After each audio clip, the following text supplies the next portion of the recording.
Hello everyone and welcome back to Lucky Loaders 15, where I'll be giving you my 4 best tips for tomorrow's racing. Now before we get stuck into that, just a couple of announcements to make. First of all, if you haven't seen it, I did mention it on Twitter last week that I'm going to be launching a brand new series here on my YouTube channel looking at my eye catchers of the week, and that's exactly what it will be, looking at horses that caught my eye and horses you might want to put in your tracker for upcoming races. And it's something I'm going to hopefully be doing, uploading here on my YouTube channel every Monday, Tuesday. So if you haven't done so already, please make sure you hit the subscribe button here to my YouTube channel to not miss those videos. And every time I upload a video and you're a subscriber, you'll get a notification saying that there's a new video to watch here on my YouTube channel. So please do that if you haven't done so already. Really appreciate all the support you give me. But yeah, away from that, I'll quickly just, before we get in those tips tomorrow, just recap on how our selections performed today. In the end, we would have come out with a small loss. However, we did find a winning nap today as Herman Hess, who we put up at Nottingham. We did advertise him at 9-4, but he was very well gambled. Herman Hess, he was a comfortable winner in the end for Dylan Hogan and David O'Meara. It really looks like David O'Meara is getting to the bottom of that horse, and he's definitely one not to give up on future races, and I think he's still got a little bit in hand of the handicapper, so it'll be interesting to see how he does in the future. Away from that though, like I said, you would have made a small loss if you did back all my tips today, but if you just backed the naps, you would have been up, because I know some of you have just been backing my naps in September with our terrific run. But yeah, if you did back all my tips, you would have been slightly down. Etchadalab, I think that's how you pronounce it, he ran in the 3:35 at Chester. If you did the nap and next best double, you nearly were quids in today, because he just went down fighting by a short head. I just think he bumped into a well handicapped horse in the end that had first run on him as well. A Wild Edric had some good form in the bag from the past for Tom Dascombe, and Tom Dascombe, if you know your racing, you know he's got a good record at tracks like Chester and Haydock, which are his local ones, and in the end, yeah, he just bumped into a well handicapped sort today, and that was a little bit frustrating as well, as the money was down for him. I put forward one, I think he went off half the price, so yeah, very disappointing there that we just couldn't get the winner. And also as well, a check for Tim Easterby, that was our long shot. A little bit disappointed there. Didn't really get into the race too much, was held up right out the back. Now I know that's the way he likes to be ridden, but I'd like to have seen him in a little bit more of a midfield position, because it was always difficult today to come from off the pace at Chester, but he did plug on really well to finish in 5th place, and the handicapper might drop him a couple of pounds still for that run. He's becoming very well handicapped now, and I think he will probably have his turn in the winners' enclosure at some point soon. But I like to see him at maybe a track like Pontefract could do him well, where he's won on before. So yeah, not a horse to completely give up on, but yeah, a little bit frustrated with the ride he was given today. So yeah, all in all, we did come out with a small loss. However, the last couple of days have been a little bit better. Obviously, we had two good winners on Friday, 5-1 and 7-1, and also as well Saturday wasn't too bad for us, where we found Alcohol Free, that was a good winner for us. And also as well, our nap did make the frame, but nothing to write home about there on the each way value of it. But yeah, let's get into the tips for tomorrow, and hopefully we can end September on a high. And we're going to be starting in Scotland tomorrow with my nap in the 3:30 at Hamilton with a horse called Princess de Zabla. Currently, you can back this horse at 6-1 for David O'Meara and Daniel Tudhope. Now this horse, if you actually look at her form this year, she hasn't really shown too much, but the reason she probably hasn't showed too much is because she's been running in better races than this. Now this is going to be a class 3 fillies handicap tomorrow, but if you go back through her form last season, you'll find out why she's been running in better races. It's because she won by 8 lengths at Haydock, and the handicapper raised her £12 for that win. She was racing off a mark of 84 when she bolted up at Haydock, and like I said, she was raised to a mark of 96 by being raised £12. And ever since then, I think Kevin Ryan, who was her trainer at the time, didn't really know what to do with her, because she probably wasn't good enough to get black type, and she was a little bit high in the weight, so they were between a bit of a rock and a hard place with her. And I think they probably were stunned by the way she won at Haydock and never really recaptured that form. However, she's been plummeting down the weights ever since, and she's now down to a mark of 85, so she looks potentially very well handicapped. Also as well, another angle with her is that she's left Kevin Ryan now, and she's now with David O'Meara, who's a trainer I really like, especially as well when he acquires some from other yards.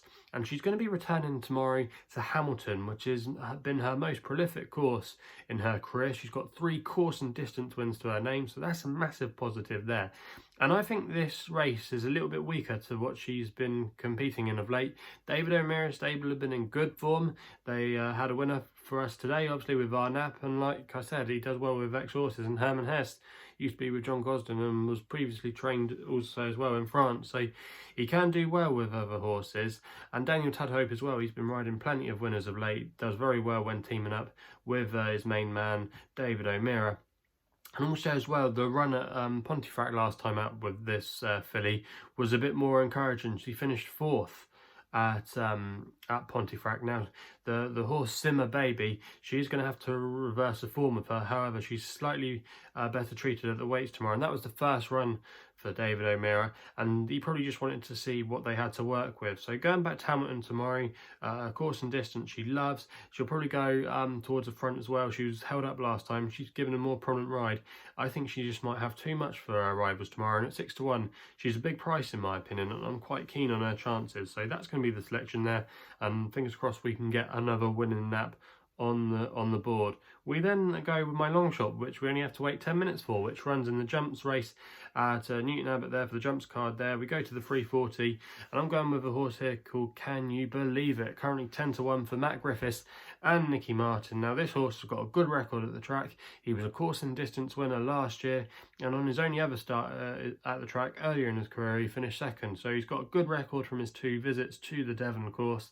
Now this horse, Can You Believe It, he finished 2nd at Seville on his seasonal reappearance, and he travelled really well into the race that day and just bumped into one of David Pipe's. The form of that race worked out quite well. You had Black Anthem in behind, go on to win a couple of races since then, so the form looked quite good. Went to Seville again next time out and was tried over 3 miles, but probably just didn't get home. He's probably more effective over 2.5 miles, and this is the trip he's going to be dropping to tomorrow. It's actually 2 miles 5 to be precise, but this trip will definitely suit him. I think going back to a track like Newton Abbot as well will suit him. He's a strong travelling horse, and that's the kind of horse you need around Newton Abbot. You don't want to be, it's not a course that you really want to find much under pressure for. You want to have a strong travelling type, and I think Can You Believe It tomorrow, he'll relish going back here. And also as well, back down in trip, and he was well favoured last time to do the job. He was made favourite, so yeah, I think he'll be a little bit shorter than his current price tomorrow. He's currently 10 to 1, and I think that's a very good each way price, and I think he'll be there or thereabouts come in the end of his race, and he'll have every chance, but it's just if he'll have enough to do it. But yeah, I think he does have a chance in this race tomorrow, and a little bit more to come. He's still only 7 years old. He's by Oscar. I just think there's still a bit more improvement in his mark, so that's going to be my long shot tomorrow. Can you believe it? And I hope I can believe it tomorrow if he can go and win the race. We then go to the next best, which runs in the 420 at Bath with a horse called Perfect Outing for Adam Kirby and Clive Cox. Now this horse, you can currently back her at 4 to 1, and she's going to be making her handicap debut tomorrow off a mark of 58. Now I don't think this race is up to much tomorrow. There's not too many dangers to worry about, but obviously she might need the run. But if you actually look at her handicap mark of 58, she should be better than this in my opinion. If you look at a lot of her novice form, especially as well the 6th placed effort at Kempton, which was her last start, the form has worked out really well. That race featured Winner Clock for Roger Charlton, who's now rated 99, so that's rated £41 higher than Perfect Outing a few months later down the line. And a lot of the horses in that race that beat her are now rated 70 plus. You've had quite a few horses that have come out and definitely improved, and I don't think that was a bad race for the grade, and she wasn't disgraced. She wasn't too far beaten, and I just think, like I said, this race isn't the strongest tomorrow. Clive Cox stable have been going okay, and a track he normally does quite well at. I think this filly's up to winning a race of this nature, and at 4-1, I think if she's definitely better than a mark, this should be definitely a winnable race for her.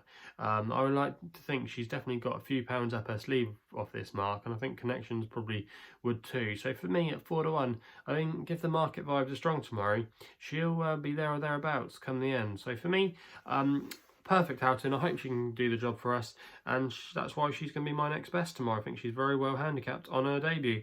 We then go to the 6:45 with our final tip at Newcastle, where I'm going with a horse called Slowmo for Cam Hardy and Tony Britton. Now, Tony Britton, or Anthony Britton I should say, did actually provide us with a winner on Friday. Lucky Lodge, a grand old servant for him, and I'm hoping this horse might be able to fit the same mould. Now, this Slowmo finished in a credible third place at Wolverhampton last time from a tough draw, and just got pegged back in the last furlong, but still ran a credible race. And he's actually been dropped a pound for that run. He's down to a mark of 63.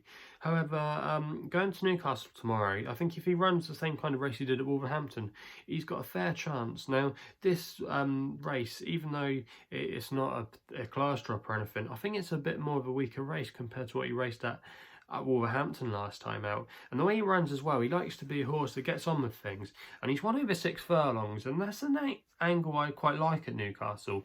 Now, for me, Newcastle, you never really want to go to the front if you can. However, if you've got a little bit of stamina about you, I'm thinking of horses like Glen Shiel, for example, that's handled it over 7 furlongs and a mile during his career. He's actually gone to Newcastle and's got a great record on the 6 furlong course at Newcastle, and I just think that staying power, especially if you go to the front as well over further at Newcastle, definitely suits you. That was also as well the same theory can be applied to Lucky Lodge. Great record over 7 furlongs, but 1 over 6 furlongs the other day at Newcastle for us by being prominent, you know. So Slowmo tomorrow, he might just be able to have this one. He's 15-2, and I just think he's particularly well handicapped, and he's got a race in him of this nature. So at 15-2 tomorrow, I think that's a good each way bet, and I would be disappointed if he wasn't there or thereabouts fighting it out in the finish at the end of the race. So for me, Slowmo in the 6:45, I think he's a good one there, and that's why he's going to be my extra tip. So I'll quickly just recap through those. In the 3:30 at Hamilton is the Nap, that's Prince Desable